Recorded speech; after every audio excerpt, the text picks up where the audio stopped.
Hello, everyone. Thank you all so much for joining. I'm Dan Schaefer, Director of Partner Strategy and Enablement here at EditShare, and I am thrilled to welcome you back today for another one of our webinars. This webinar, as always, will be recorded and made available with links that are sent out to you in the next day or two after the webinar ends. For those of you who've been following our series, welcome back. Thank you so much for coming back and keeping those questions coming. And for those of you who are new, joining us for the first time, we're really happy that you're here. We've covered our end-to-end cloud production capabilities previously. You may have watched some of those webinars on EFSV, but today we have a real special treat for you. So we're going to start with our EditShare Seniors Pre-Sales Engineer, Adam Lewiston, who's going to stand up an entire end-to-end production environment in the cloud in less than 60 minutes. We're going to be able to watch him work from a couple angles here. And while he's making it happen, EditShare CTO, Stephen Talmy, and AWS Principal Solutions Architect, Callum Hughes, are going to share what we hear from our cloud clients and prospects and discuss the best practices to enable cloud-based production through all phases of the workflow. So then we'll check back in with Adam and see how he's fared, and finally take some time to answer any questions you may have. Please make sure that when you're asking questions, you make use of the Q&A feature, so you can propose a question, and you can also give that thumbs up to promote other people's questions. That lets us know what's most important to the audience in general. We always try to make sure we get to those questions first. I'd also like to remind you that this webinar is best viewed in side-by-side mode and in gallery view, which I believe you should be seeing now on your screen. Also, you can click and move the slider between the slide content and our panelists' videos, and you'll be able to resize both of those to your heart's content. So with that, we want to give Adam as close to 60 minutes as we can. Adam, are you ready to kick things off? I am indeed, yes. Awesome.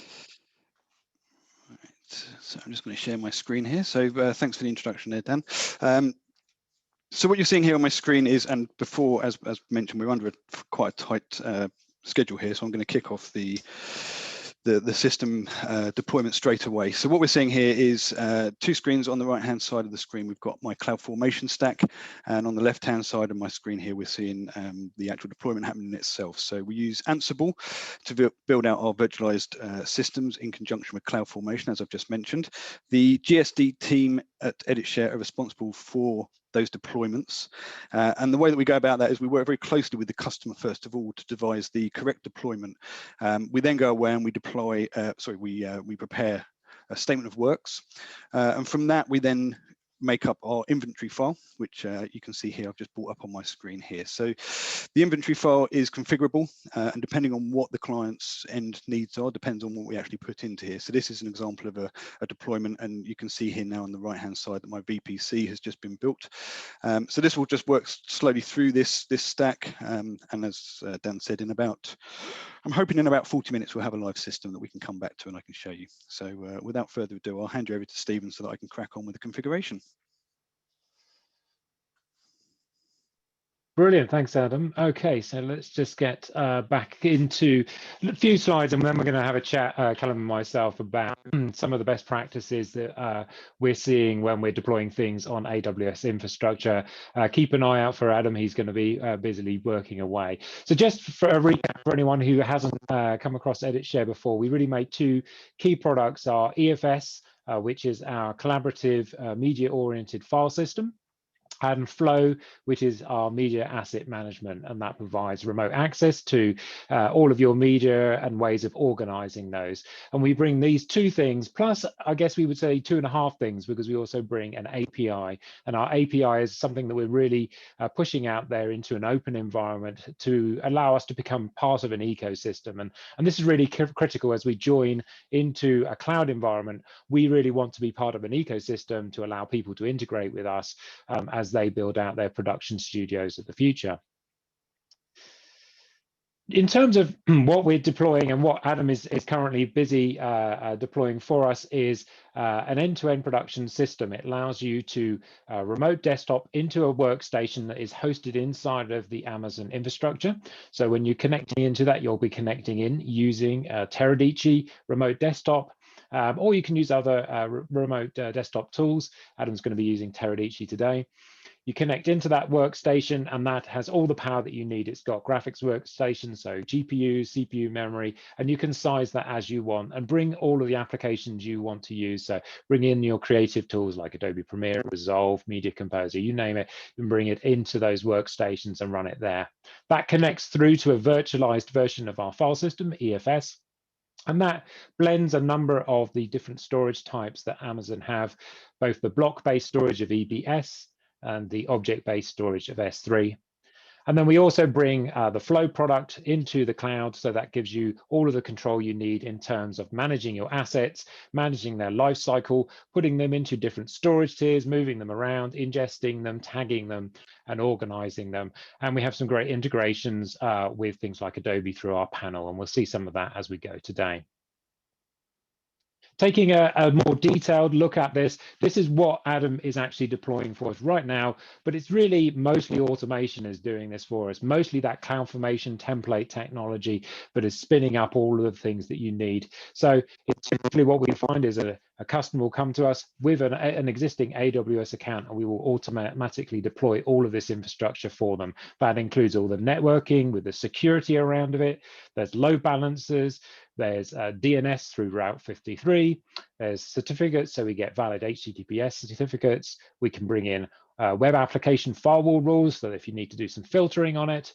Also all the EC2 instances, plus the storage, and a few other pieces that we'll see as we describe some of the features that we have. So all of the things that you're seeing on this diagram, whilst it might seem complex, actually is just hidden behind some simple deployment techniques that we can come in and install into an account very, very easily. And hopefully by the end of this webinar, we'll see all of these things up and running. So I'm just going to give a very, very quick demonstration of the pieces of this, and then we're going to get into the chat with Callum. So for those who haven't seen, some of our product set, this is a virtualized version of the solution, and it's got, as I mentioned before, storage, which we can connect in through our EditShare Connect client, and then various flow components, flow control, airflow, flow story, and automation. Many of those things are web-based, so they're easy to access through the web interfaces. So this is our web-based interface for quickly organizing all your material, creating markers, creating sequences, but they're only sort of basic sort of organization of your material. Then you can then hand that off to your editing tool. We have sophisticated control here to manage users, storage of different types, not just EditShare storage, but you can connect it into S3 buckets and various other storage types. You've also got web-based automation. This is very, very powerful because it allows you to pull together really simple or really complex workflows. So, watch folders, transcoding, and various other things that you can build based on your configuration for your workflow. And then if we're looking at the remote desktop, this is actually a Windows desktop machine that I'm connecting in via Teradici. And you can see, again, we've got our Flow Story client here that's running. It's got connection to all of those assets in the cloud, and also our EditShare Connect, which is connecting to the backend storage. But we'll see a little bit more of that in a moment when I show you some of our features around seamless proxy editing.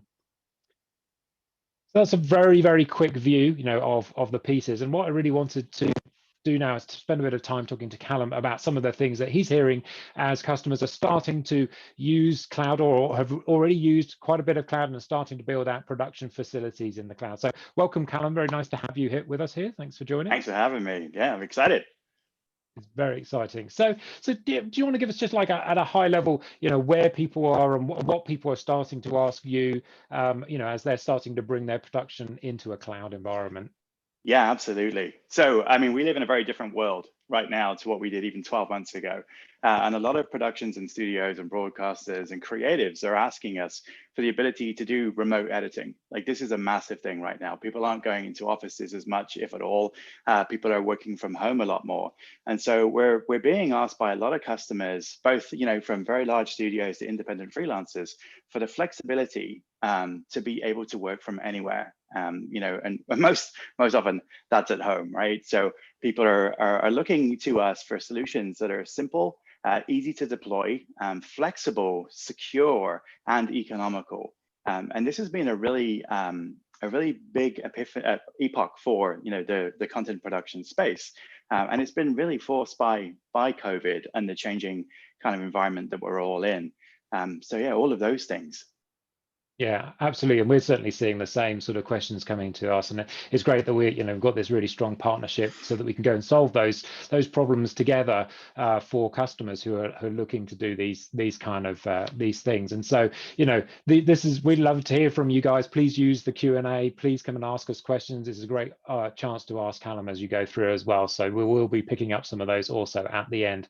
So I just wanted to talk maybe a little bit about some of the best practices as people are building out cloud infrastructures and some of the things that they should be bearing in mind, and how we can work together to help them into that. So I wanted to start off with one of the things that people often come to us about is that flexibility piece, and they kind of are unsure, should I go and build an entire production facility, or should I just get started and try some things out? And so what I'm showing here is ways in which we deploy our architecture in different formats to let people either get started with what we have on the left, a very simple all-in-one infrastructure. They can test out their workflow, see if it works for them, see if they can make things work in the way they want to, and then they can scale that out into a much more clustered file system with much more resiliency, much more throughput, much more other options. And so, I mean, what are you finding in terms of customers' engagement? Is this sort of an important part of the puzzle for them to have this flexibility between something big and something small? Absolutely, it's huge, honestly. There are various stages to what we refer to as the cloud journey, and the cloud is a journey. It's not something you can just decide, all right, I'm going to do everything in AWS tomorrow. It does take a learning curve, and depending on how you want to approach that as a customer, it can be a really steep learning curve if you want to learn everything and deploy everything all at once, to gradually kind of easing yourself in. And this ability to be flexible with how you deploy EditShare is really important, because there are a couple of things that kind of occur to creatives in the content production space, whether they're a broadcaster or a studio. And one of the most important ones is trust, and earning trust through doing. And this ability to deploy something like a starter system allows a customer to basically dip their toe in the water and be like, okay, we're going to try this remote editing, this cloud-based workflow. We're going to be skeptical because it's different. It's not what we're used to. So let's establish the trust. And as they develop that confidence, they're able to then scale out.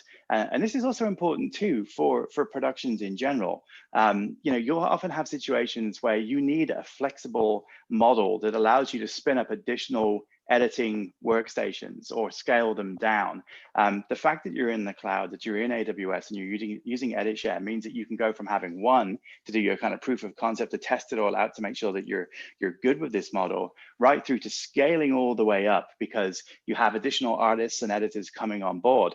And then when you're done, you scale back down again. So it's a big shift away from the typical kind of CapEx expenditure that you'd have to do, like go out and buy me 50 workstations, and you've sunk that capital to this very flexible and dynamic OpEx model. And this really empowers this and enables it right from the get-go. So it's a super compelling story.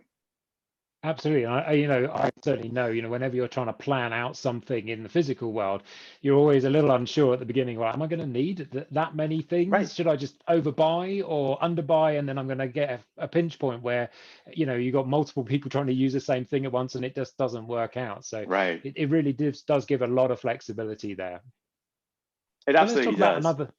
Let's talk about another one of the topics we've got here, and this is sort of like blending storage. And there's a whole load of storage types inside of AWS. And from our perspective, we don't want to make all of our customers learn about all these things, although we're going to talk a little bit about them. From our perspective, we provide a single file system that's a single namespace that can spread across all sorts of storage types. And the customers deal with media spaces. They deal with a place where they're going to put their media in and they're going to store it, but they're going to have ability to move it through different life cycles, allow it to move into faster storage, slower storage. But how important is that, do you find, within a production as people are building things out in AWS? Yeah, I mean, this comes back to the idea of flexibility and responsiveness. Really, creatives want to focus on their role, which is creating stuff, whether that's editing, whether that's conformance, whether that's mastering, whether it's, whatever kind of particular aspect of workflow they're working on at the time. They don't necessarily want to know the difference between a GP2 EBS volume or an ST1. All they want to know is that it works, and it works quickly, and it's effective. And this is where this kind of deployment really removes a lot of that. Like one of the executives I work with referred to it as a bit like knowing how a sausage is made. You don't really care how the sausage is made. You kind of care how the sausage tastes. Like, you might not want to know how the sausage is made, and that's fine. And this, you don't have to know that. But the flexibility also works in a different way too. Like, you can learn about Amazon S3 if you want to. You can learn about Glacier. You can learn about the different EBS types and the instance types. That option's still there. But if you just want to focus solely on the creative aspects of your role, then this is a great way to do that. Yeah, absolutely. And as you say, you don't need to learn about all these things, but we've spent a lot of time together benchmarking out these systems so that we know, okay, when you hit the limits of this type of storage, you can switch to this other type. And again, we've got a lot of flexibility here. If you start on one type of storage and it's not giving you the throughput you want, we can switch it to another type, and that can happen seamlessly in the background. So we've done a lot of work to take all of that guesswork out of the customer's hands, so they don't need to be worrying about, oh, did I pick the right instance type? We've done those benchmarks, and we've spent time together doing that. It's not like you've sunk all that kind of capex into buying that workstation. You can just shut this off and change it, spin it up, and then you're good to go. Do other benchmarking and testing. If that doesn't work, stop that one and rinse and repeat until you get that optimal solution. And that's really the flexibility piece that's so important. That's brilliant. I'm just going to go and see how Adam's going, just to hear him on voice. Adam, you're busy deploying, so just so that everyone knows, Adam is currently building up a system for us. He's doing the deployment part of it. Eventually, he is going to show us, a little bit of editing, hopefully on the very end of it. But Adam it would normally be going in and doing this on behalf of customer, getting things set up. So how are we getting on, Adam? Are we looking good, or are you feeling nervous? Have you managed to deploy? We're getting there. No, the all-in-one server is up. The NLE is up and running. So it's really just going in there, doing the configuration bits and pieces, downloading the editor application, and just doing a few other sort of tweaks here and there. So I'm just going in. I'm in the role assistant at the moment on the actual all-in-one server. So I'm just going to start assigning it roles, rebuilding that. Then I'm going to license it, and then fingers crossed we'll test it, and we'll be good to go. Excellent. So Adam's really is building one of Adam is really building one of these systems here, which are like a trial system, one that someone would go in and play with it and have a good, shake of the tree, how it was. Sorry, Dan, go for you. No, and just to clarify, Adam, when you're finished with what you're doing here, right, an editor's experience would be different. What would it feel like from an editor's point of view? Yeah, so an editor's point of view, it's really for the end user, it would just be like logging into a workstation. So if you can imagine in a normal environment, an editor would walk into a post-production company, they'd have a room with a couple of monitors on it and their workstation loaded. That's exactly what the end user would see. So they don't have to see any of this kind of configuration stuff, any of this administration stuff. They just walk in and they'd see a Windows machine. That's it. Awesome, thank you.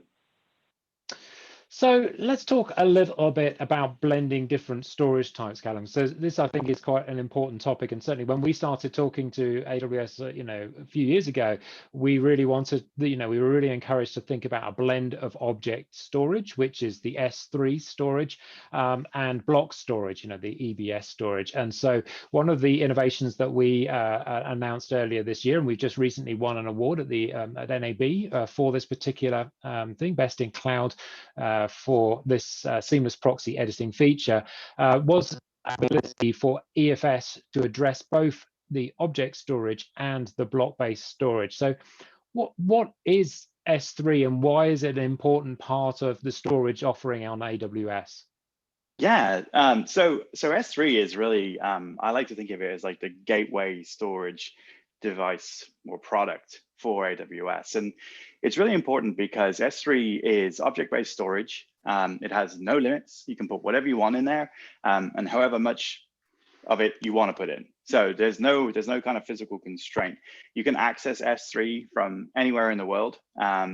You can put objects into your bucket regardless of your physical location. So you could be on location shooting like a commercial or a feature or a piece of episodic content, and you can potentially upload all of the assets that you're creating on the shoot straight up into AWS, straight up into Amazon S3. And that's important because once you put stuff into S3, you begin to benefit from the kind of feature set that S3 has. And that includes things like 11 nines of durability. And that's kind of like a weird thing to say, 11 nines of durability. What does that really even mean? So the way it's been relayed to me in the past is you can expect to lose one asset or one object every 10,000 years. Now, I intend on being here for at least the next kind of 50 or 60 years.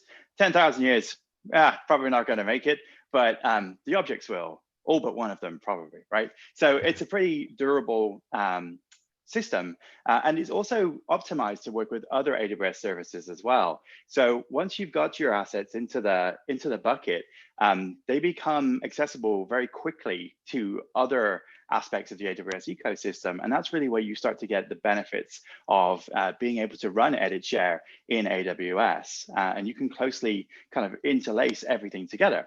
The other cool thing too is like Amazon S3 has the ability for you to do cross-region replication. So like, let's say for example, use the Oregon region, you put all your assets into a bucket there and you want to replicate them over to London. You can do that automatically. So you don't have to worry about managing these assets, and everything can kind of be duplicated. So you have a really good DR policy. So S3 is a really important kind of gateway storage product.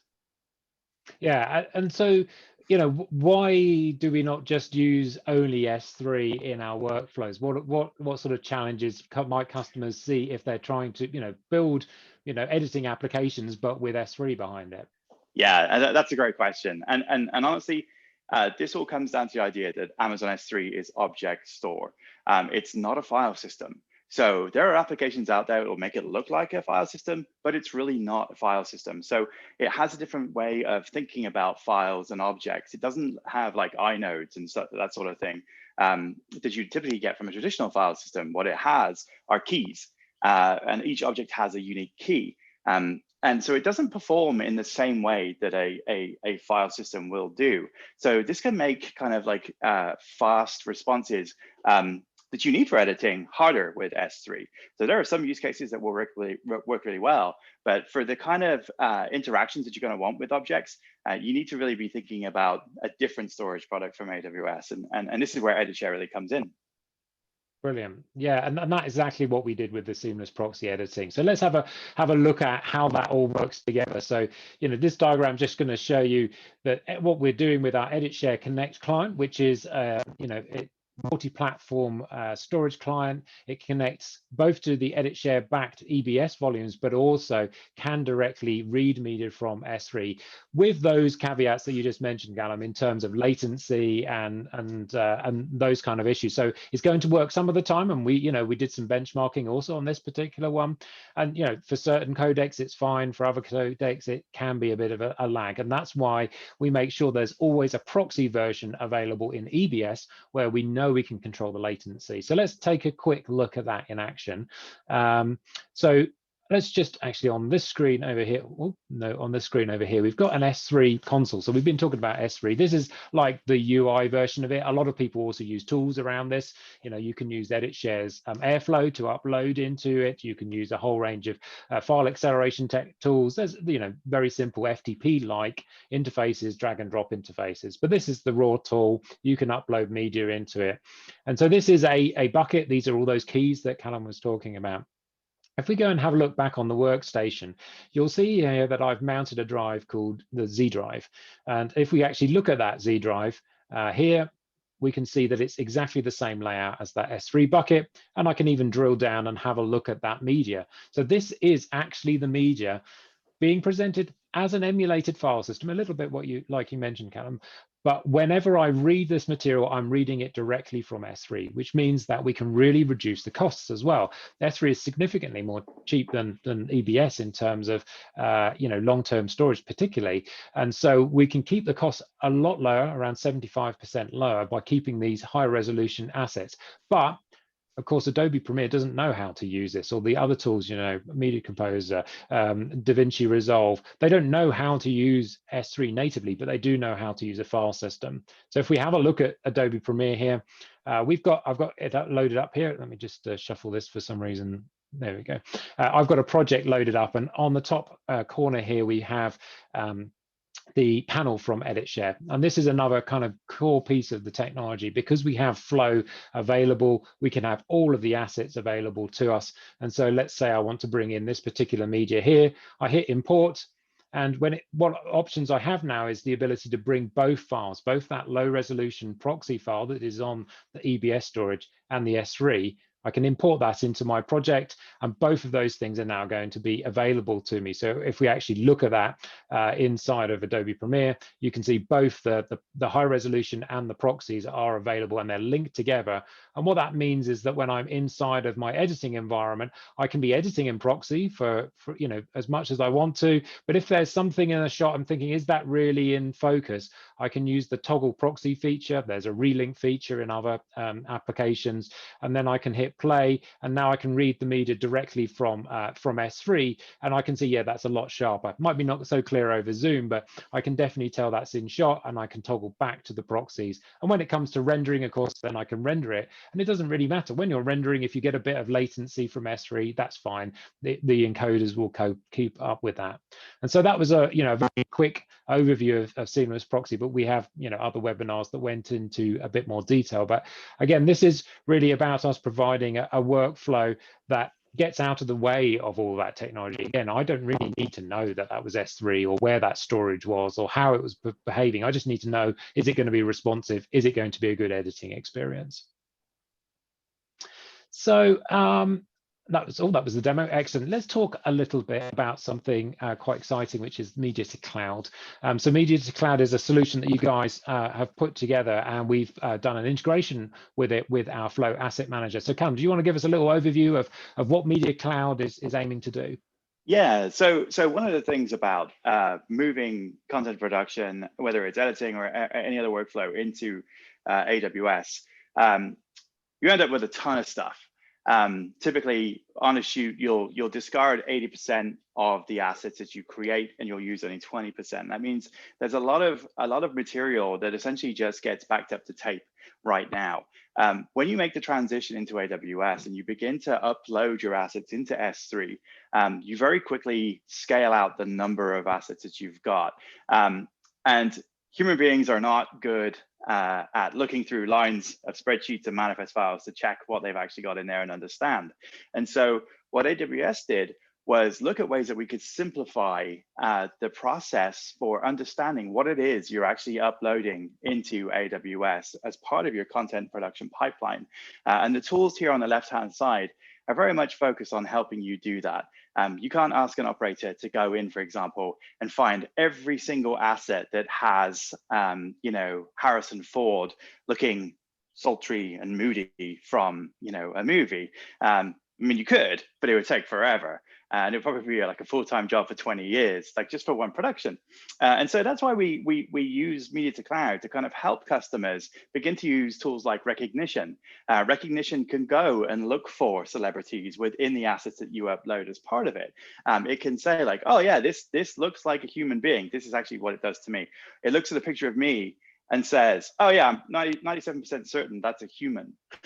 So I kind of I still wonder about the 3% part, but anyway, the point is it kind of recognizes that I'm a human and can help catalog that in an automated process. The same with transcribe as well. It will actually look at dialogue and text and begin to help you understand what it is you've actually got.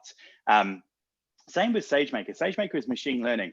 Like, not everybody wants to be a data scientist. Not everybody wants to go in and understand how to write models and all of that kind of stuff. And so that's why we created Amazon SageMaker.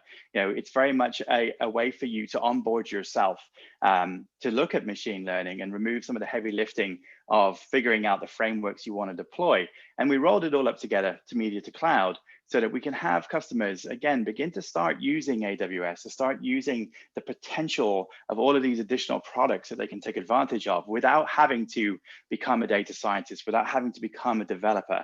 And so really it's an enabler for customers to start using these kind of cool services. Yeah, I mean, I would kind of look at it as, a little bit like Lego, right? So each of these little blocks, the elemental media convert, which is great for helping you transcode things and provide it to recognition and provide it to transcribe. These Lambda functions, these are all little building blocks that you can build something out of.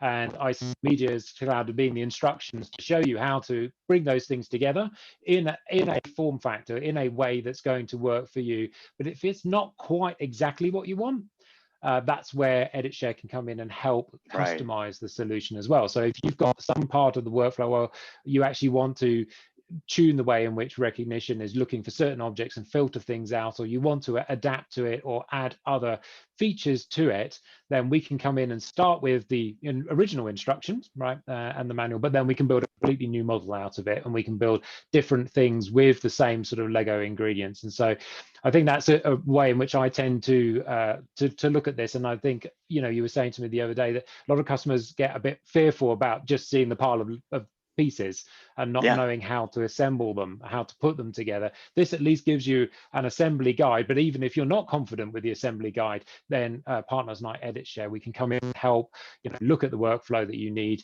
tailor the solution, and then also integrate it with our own technology.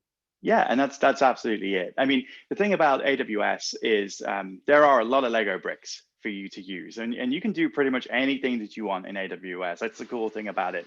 I've been with Amazon for over 10 years, and as I've continued to see the products we release kind of come along, I'm like, wow, there's a ton of stuff here. And I'm an AWS person, and I find it like it can be very, very intimidating just for me. And so having partners like EditShare who could help with the Lego assembly.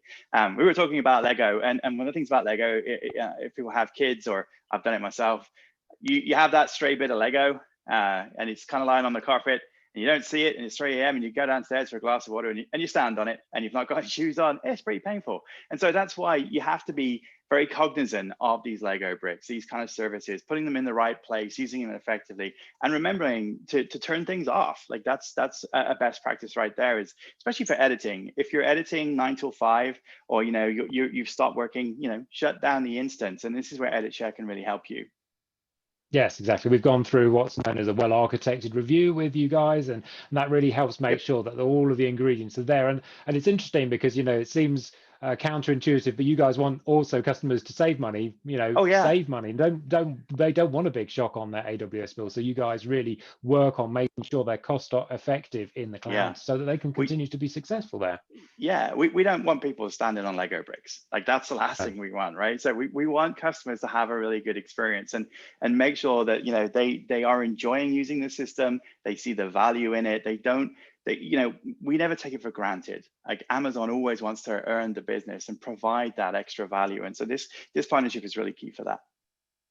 Yeah, absolutely. So in terms of the integration, we listen to all of the events that are coming from the media to cloud. So all of those great, recognition things, transcribes, transcriptions, and we ingest that into the Flow product and then make that available. So let's just take a little look at how that plays out. So if we have a look over here, this is just the demonstration interface that AWS provide to allow you to upload, but you can upload all your materials directly into S3 and trigger this off in a variety of ways. So I've uploaded some material here that's gone through, it's been ingested through the media to cloud, it's had its analysis phase run.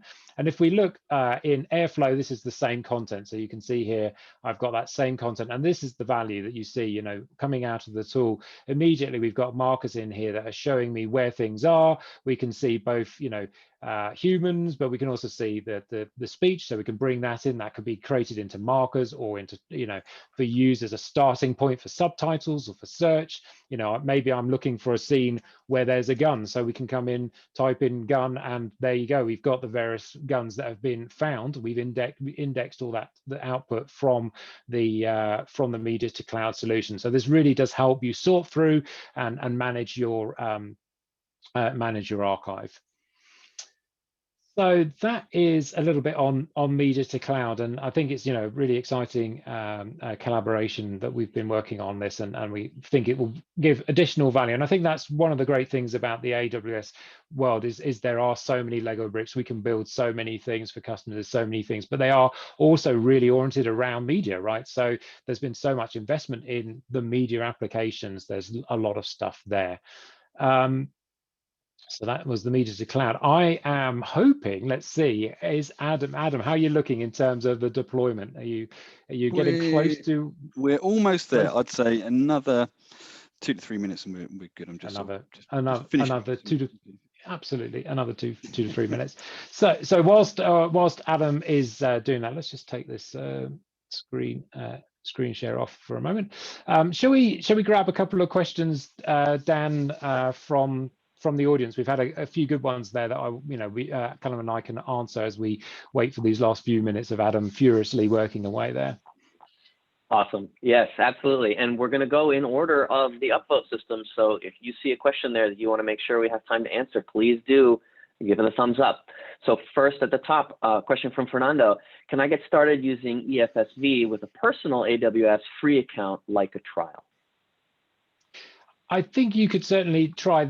Some of the issues is some of the instance types that we have available are going to be outside of the free trial type. So you need to use fairly modest things within the free trial. And we tend to use, if you want to have a Windows workstation with a GPU, that tends to come outside of the trial feature. However, we can work with any of our customers to kind of get a trial up and running with you, and get things sorted. We have our own demonstration and POC systems that people can come in and just have a little play for half an hour or an hour, and they can try things out that way. So we can have these things pre-assembled and ready to go. But certainly we always do deploy usually into the customer's account. That gives them a lot of control in terms of billing and other things, so that they if they decide they don't need some EditShare stuff after a while, they've still got all their media, and if it's in S3 it's available to them. It's all about our kind of open philosophy. So we certainly can provide access to an account for a quick try of our system, and please do get in touch with us. We'd love to share this out, and then we can help deploy it into your environment. Awesome. Thanks, Fernando, for the question. Nathaniel asks, his organization already implements and manages most of these AWS services in their infrastructure. Can they license parts of the system a la carte to use just the parts they want? Yeah, absolutely. That's for sure. And that was a key part of what we wanted to be able to do, is enable the pieces that you need. So if you need our storage, you need our Flow Asset Manager, you can take one or the other, and we have that flexibility to deploy that into someone's infrastructure. And if they've got an pre-existing VPC, we can work with you to figure those kind of things. I mean, Callum, do you find that customers are wanting to sort of pick and choose a little bit in terms of how they're building out their systems and not just getting everything from one vendor? Yeah, for sure. We definitely see that, and we see like a lot of studios will have already made big investments on premise. Like there'll be a lot of storage, for example. Like this is a very common one that comes up. We spent a bunch of money on like an EMC Isilon or some quantum StorNext device. Can we integrate some kind of hybrid system? And yeah, absolutely you can. And you can kind of pick and choose even just from the AWS services, like which ones you use and utilize. Like there's no lock-in with AWS, right? Like there's no kind of like you have to take this as a bundle. And it's the same for EditShare. It's like you take the pieces that you can utilize and get the most value out of. Like we believe that like customers should have the ability to make flexible choices. If you've got that storage on-prem already, but you want to use cloud-based workflows too, then we'll help you integrate the two in a hybrid solution. So this is a fundamental thing for AWS as a company, and EditShare too, by the sounds of it. It sounds like it's all very much aligned. Definitely. Got another question, Dan, and I think Adam's looking looking fairly cool and collected. So okay, that's a good thumbs up. So we'll go to Adam in a minute. Should we take one more question and then we'll go over to Adam?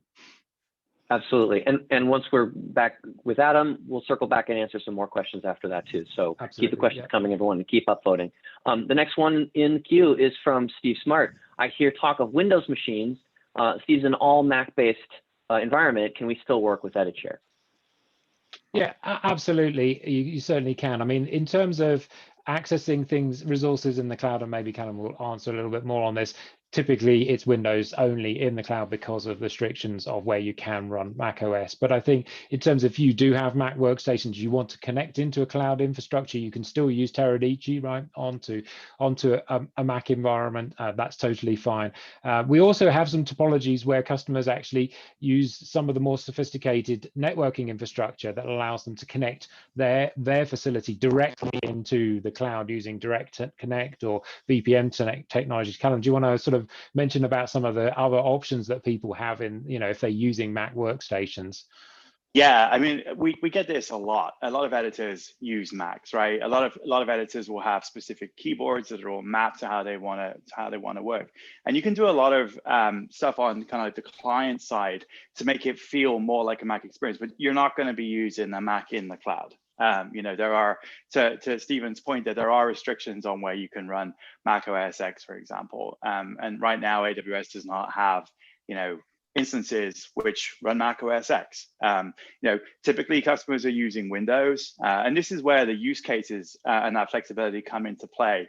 If you're looking to run remote solutions because of COVID, because of extenuating circumstances, and you need to get Adobe Premiere running, and your editors are comfortable using Adobe, or they want to use Resolve, then you can empower them to do that in the cloud. But it will be in a Windows environment. The editors themselves will be, the software will be the same, but you're not going to have a Mac. So like I said, there are ways that you can use Teradici, and you'll obviously still be using your Mac locally, but the operating system in AWS is going to be either Linux or Windows. Yeah, we do see some people wanting to use like DaVinci Resolve on CentOS, for example, as a really good option, or Flame, or some of the other sort of visual effects tools as well are quite well suited as well because of their ability to run on Linux. Yeah. Yeah, and you can also have like super powerful instances too. Sorry. No, absolutely. Yeah, all of those things can be as big as small as you need them. So if you really need to do, I mean, there are lots of customers doing very heavyweight visual effects, right, on AWS. And people doing something very lightweight and simple. Yep. But let's give Adam a little chance to show off how he's got on with building our studio in the cloud in less than 60 minutes. It was certainly under that time. So Adam, do you want to share your screen and give us a little show? I want to make sure you didn't cheat as well. So let's see if you managed to spin up an entire production facility for us within the time we've had.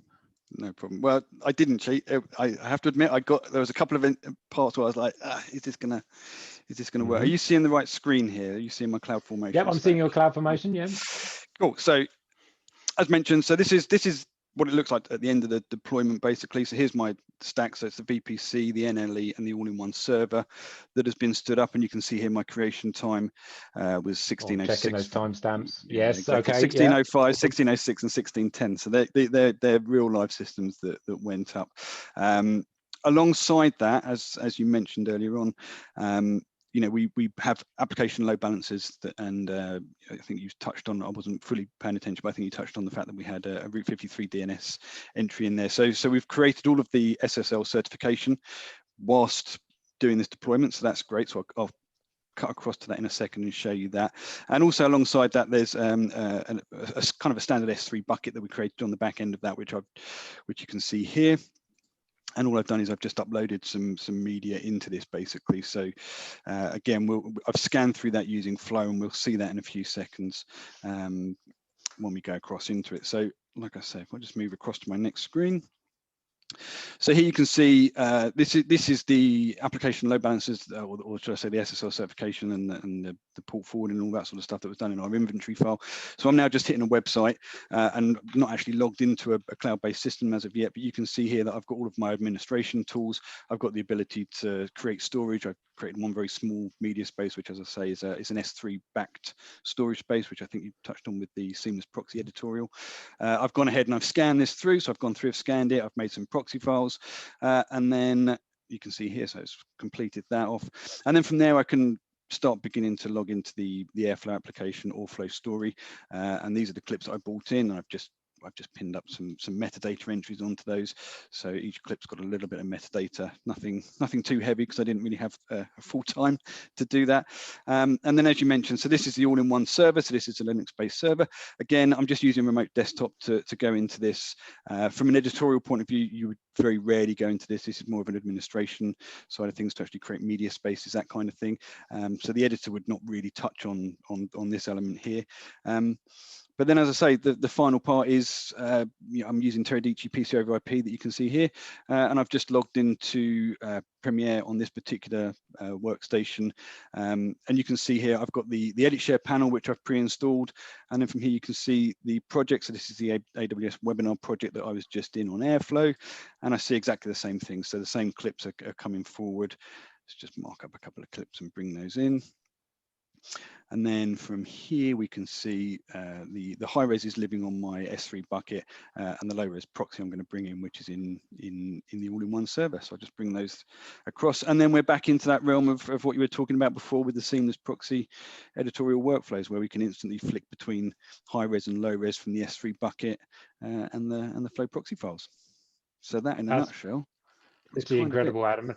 And I mean, you've been deploying a lot of systems throughout your career, and there are a lot of things that make things complicated, like HTTPS certificates, going and getting a valid signed DNS name, getting all of these pieces, worrying about opening up firewalls, but then having to have web application filtering and installing equipment. And you've just done all that in I make it 30 minutes, 35 minutes to have that, about 35 minutes. along with doing some editorial tasks in amongst it, like starting to tag up some content and stuff, which is I think is pretty incredible. And I think it shows, the power of these things to be able to spin that up for a customer in that little amount of time to be really up and running, and editing in a cloud environment is pretty impressive. So good work there. Good work there, Adam. Like I say, I mean, we work quite closely, the GSD team work quite closely with the customer before we do the deployment. So we work out quite a lot of this up front. So we ask them to have a Route 53 set up and naming conventions, that kind of stuff. So when we come to actually push the button, it's relatively straightforward, as long as AWS has got an instance to provide us. You don't look like you're particularly sweating, so I'm guessing that quite a bit of that time you're just waiting for some automation to run. You're not really working super hard on it, but no, the first 10 minutes. The first 10 minutes you kind of sat back waiting for things to actually deploy, and then from there, it's a case of, really it's a case of just making sure that things are downloaded correctly, and the configuration of the all-in-one server takes a little bit of time and concentration. But outside of that, as you say, quite a lot of it is automated now. That's brilliant. And I just wanted to say, in terms of Callum, some of the work that we've used to achieve this, like the workstations spring up, is actually been provided by AWS. Some of the starting tools, so that collaboration as you guys at AWS start to increment that, and you add other features to those kind of features, we can just bring those in very easily, but we can contribute back into it. And I think that's an important partnership as well, is that all that stuff is out there. Customers can run them themselves. We're not doing anything sneaky with it. We're just running it, but we're adding a few EditShare bits on top of it to allow you to connect in. And I think that's really important as well. Yeah, and it's mind-blowing, really, when you boil it down, right? What Adam's just done in 35 minutes. Like, I was a Solaris admin for a long time, and any project that we wanted to do, it'd be like 4 to 6 weeks really before we could actually get hands-on keyboards, right? You'd have to go and raise a PO, get it signed off, spec it out, send it off to the supplier then ships it out to you, it gets taken in by the goods in people, then you have to find some space in your rack, then you have to cable it in, you've got to patch everything, then you've got to configure stuff, build it, patch it, and you're 6 weeks down the road. This is less than an hour. You've got this entire suite of services that you can use at your fingertips. Like, sure, there's work that goes up front, right? Like, you figure out the configuration with the customer, you understand their use cases, what they want to do, but then it's like click, click, click, boom. People are online and they're working and they're productive and they're anywhere in the world. Like, that's the beauty of it too, right? They're not in the city of London, they're not in Dublin, they're not, in New York, they're at home. And that's really, really powerful. Really, really powerful. Right, thanks for that, Adam. So shall we hand back to Dan, see if there's a few more questions we can answer before we close out the session? Absolutely. And first, thank Thanks to all of our presenters today. Callum, thank you very much for your perspective, and Stephen for guiding us through, and Adam, thank you for getting everything up and running so wonderfully. We were talking in our back end chat here about we need like some confetti graphics to rain down on the screen when it all worked out. So that's wonderful. Thank you for that. And then to the audience, you've left us with a ton of awesome questions. I've been trying to decide which one to start with. I think I'm going to get the most urgent out of the way. Adam, is that a toy Jesus on your desk? It's a buddy Jesus. Yes, it is. That's my buddy Christ. I don't do things by myself, so I just have him there, just giving me the thumbs up and making sure I'm safe. That's from the movie Dogma, Awesome. right? It is, yeah. Yeah. Wonderful. All right, so back to the serious stuff. Ed is asking for some cost information, right? And we know that this is a really important factor in the decisions when companies are trying to decide if they can do an end-to-end production environment in the cloud. You know, Stephen and Callum, I don't know what your thoughts are here. I know it's very personal based on the needs of each client.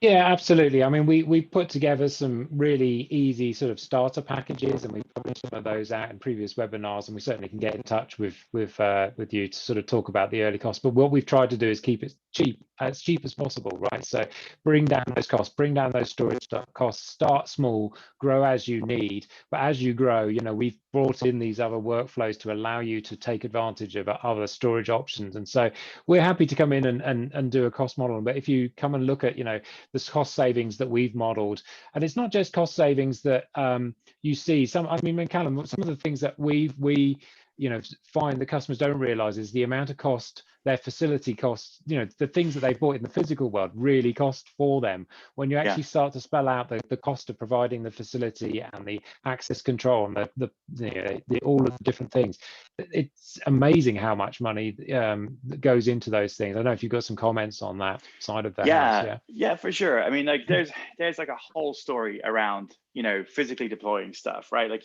there's like the cost of air conditioning and power and all that sort of stuff. And there's the management piece, like who's securing your building, like who's like your kind of caretaker. All of those kind of like peripheral expenses are kind of removed when you deploy on AWS, because we kind of take care of all that stuff. And the other part about this too is you can switch it off.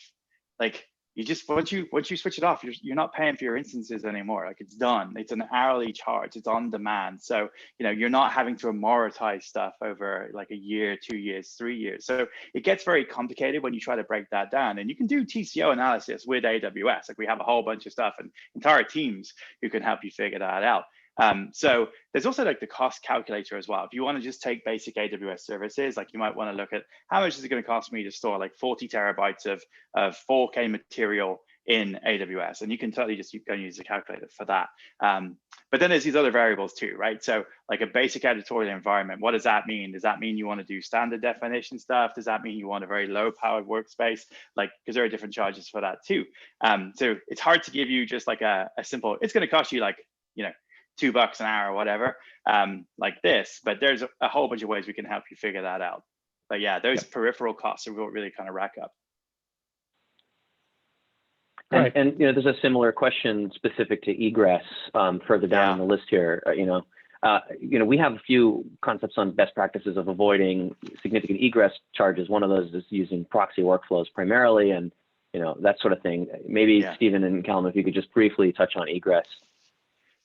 Yeah. So from my perspective, my number one best practice for production, and it's not just about cost either, egress costs, is don't move stuff. Move it up and then access it from within AWS. And there's two reasons for that. Obviously, like you want to minimize the amount of egress costs that you incur, but you're also saving time. Like let the applications follow the data. We use this expression at AWS. It's actually part of the Movie Labs initiative that they wrote a paper called the 2030 Vision paper. And they talk about data having gravity. And we see this a lot. Let the applications go to the data instead of the data going to the applications. You'll save time. And everybody knows that production timelines never stretch out, right? The release date is always a release date, and post-production people will know this. Like you're gonna get squeezed. So instead of sending shuttle drives out, let the data kind of bring the applications to it through EditShare. Like allow that to happen, because that way you'll save on costs and you'll save on the most critical piece, which is time. You'll get more time to do your edits, more time to do the creative work without having to wait for FedEx to show up with your shuttle drive. Awesome, Brilliant. thank you. Tom. To address the next question, we've had a couple of different questions around security, mentioned trusted partner network requirements. Can you address that, Stephen and Callum? How does this solution meet those requirements, and how do we address security concerns? Yeah, so security is sort of a multi-layered thing, and so what we're trying to do is make sure we make use of all the best practice of AWS security, which Callum might want to talk a little bit further on. But from our application point of view, we also have a whole range of tools that help us gain those statuses that we need in terms of, we have our auditing, file auditing. So everything that happens in the file system is audited, you know, who touched what file when. And so, because even if you put a whole bunch of security controls and you block out people, that often a security issue comes from within the company. You know, somebody unintentionally or deliberately takes some content or moves some content or deletes some content and it's gone, and you need to have some kind of audit trail. And that's going to be a key thing in terms of when we've worked within the industry and, you know, working across film productions, TV productions. They really value having security in there that doesn't get in the way of the creative process, but is there in terms of providing you that guarantee as well. But also things like Teradata and others, they've gone through similar types of processes, and maybe Callum, you might want to talk about, you know, the types of productions and things that are running on AWS that are also part of those sort of trusted networks and so on, that help give people that guarantee around security. Yeah, so that's actually a really important point. So AWS is obviously certified against a whole bunch of different industry standards, whether it's the MPAA, whether it's SOX compliance. You know, there's a whole list of them on aws.amazon.com, and you can see how we work with these standardization and security bodies. One of the most important things, if not the most important things to any Amazonian, is customer trust. And so we want to make sure that you're able to be confident that putting stuff into the cloud is not a risk in terms of security. So it's a two kind of factor model though. So as customers, we provide you with a whole bunch of tools and services that will help you build a really robust security model. And EditShare is a good way to leverage those, like using things like encryption at rest. Adam configured a whole system in 35 minutes, which uses SSL. So you've got encryption in transit too. Being able to use things like log files, you can see who's accessing what, granting access control to only the specific users or IP addresses or however you want to do it, access into your data. These are all things that you can do off the shelf. So we're very, very hot on data. Amazon itself as a company focuses on this and obsesses on this constantly. So making sure that, you know, we retain your trust, like your IP is safe in AWS, and we partner with you and with EditShare to make that happen. Absolutely. Awesome. So we have so many excellent questions. First, we will reach out to those of you who've asked questions in the Q&A and try to address those questions. If you did not have a chance to ask your question, please use the link that I've linked in the chat here. It's just a form that'll let you pose your question to us, and we'll get an expert to reach out to you right away. Alternatively, if you have an EditShare rep that you're familiar with or an Amazon AWS rep that you're familiar with, please reach out to them with your questions, and we can discuss any of these further. I'm going to rapid fire hit a couple. Michael, megabits per second is not as much as you think. You know, 5 megabits per second is probably a minimum, and more is even better. Supporting image formats, Flow can support any file, index any file. So depending on exactly what your use case is, I think we have you covered there. And I want to ask the team to answer a question from Nathaniel Carter. Can I run 2 Flow servers, one on-premise and one on an EC2 instance that have on-prem do the proxy encoding up in S3 and still be able to encode from the original media in our local SAN storage, and the EC2 instance handle the remote editor workflow? Can I do a hybrid model? Absolutely, yes. In fact, we're putting out a number of proposals to customers of exactly that workflow right now. It's a very popular one where, you know, people still, as Callum said, there's a large amount of storage on-prem, there's a large investment. People want to still use that, but they want the flexibility of that remote access to the content. So we can do all the encoding of the proxies on-prem, send those to the cloud, or we can generate the proxies in the cloud and then have them available out. And that's, you know, in terms of our architecture, we've deliberately designed it with that sort of hybrid model in mind. Wonderful. Okay, so we're right at time here. Thanks everyone for sticking around and staying with us this whole time. Once again, there's that link. You can use it to access the content and leave us a note and get in touch with an expert. It's in the chat for you there more directly, so it'll be easier for you to grab. Thank you for your questions. This is fantastic. We will get to these questions and reach out to you one-on-one. And thank you again to Callum, to Stephen, and for all of you bearing witness to Adam's success in getting this instance running in, what was it, like 42 minutes, something around those lines, Adam? That was fantastic. About that, yeah. Yeah, thank you. That's it, everyone. Thank you very much. We'll see you next time. Thank you. Bye. Thanks. Bye-bye. Bye now.